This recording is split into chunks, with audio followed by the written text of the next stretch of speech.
Why does no one talk about what a good debt to income ratio is when buying a home? My name's Evan Kaufman, your VA loan originator, here to help explore the topic. So you have two things we're going to go over. Number one, how do you actually calculate your debt to income ratio? And then number two, what is considered a good debt to income ratio? And I'll give you some of my experiences on it.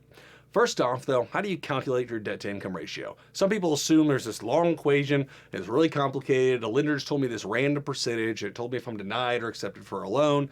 What is it? Well, it's actually very simple. I made a nice little chart for us here. So I want to check this out. DTI, debt to income ratio, that sometimes you'll hear it referred to as DTI, simply means debt to income ratio, and the calculation is simply your total monthly debts divided by your total monthly income. And here's the deal. When we say total monthly debts, some people will say total monthly liabilities. That's effectively those major, usually installment loans, car loans, student loans. If you have revolving credit card debt, like a balance that's paying a minimum amount, that's on there. Those are your total debts. You add all those up, and then you divide it by that total monthly income. That total monthly income is pre-tax income from all your sources. That could be a W-2 job. If you have a business, we're going to add that up, divide it to find out what your income is. And we take that and we divide those debts by that income. So for example, let's say you have $2,500 a month in total debts. Now for mortgage qualification, this also includes what your future mortgage payment could be. So this would be your total monthly debts of, say, student loans, car loans, credit cards, whatever, plus your anticipated mortgage debt divided by your income. Now remember, we're going to talk about what we think a good ratio is here in a second, but in this example, we say you have, let's say, $2,500. Let's say you had no debt at all, but your future housing payment was going to be around $2,500. And let's say your pre-tax income was $5,000, then your DTI would simply be $2,500 divided by 5,000, or 50% on that DTI, that debt to income ratio. Another good example to give, hey, let's say you have $3,500 in monthly debt. Oh no, it must be worse because it's higher than that other one, right? Well, not necessarily. If your income's higher, let's say your total income for the application, this could be individual or as a household, for example. So let's say you're putting on the application yourself and your spouse. All right, well, that total income, let's say, is $10,000 now all of a sudden. $3,500 divided by 10,000, that debt to income ratio would be 35%. So actually lower, even though it's a higher monthly debt. Because simply put, DTI is, just think of it as your total monthly debts divided by your total monthly income.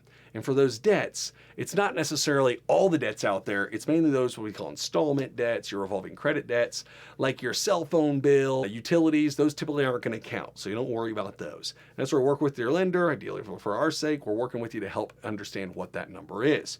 What is a good debt to income ratio? The examples I just gave you, we said there's a 50% DTI and a 35% DTI.